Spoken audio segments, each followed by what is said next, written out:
When Donald Trump publicly labels himself acting president of Venezuela, the message isn't symbolic, it's operational. This is the moment where ambiguity ends and intent becomes visible. The United States has crossed from regime change into interim rule. Maduro has been removed by force. U.S. troops are already present. Oil exports are being managed externally. And now Trump is testing whether the world will accept a reality where Washington doesn't just influence governments, but temporarily replaces them. The immediate goal is control, not reconstruction. By declaring stewardship over Venezuela's state apparatus, Trump is signaling that legitimacy will be defined by power, not courts or constitutions. Caracas is no longer the center of decision-making. Washington is.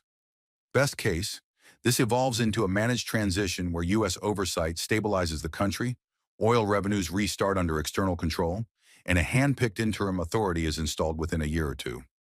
That outcome depends on rapid security consolidation and regional acquiescence. The most likely path is far messier.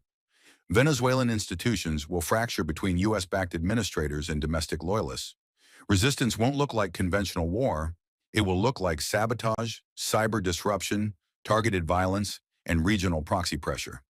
Latin American governments will publicly object but privately hedge, unsure whether this is an exception or a precedent. And oil becomes the center of gravity.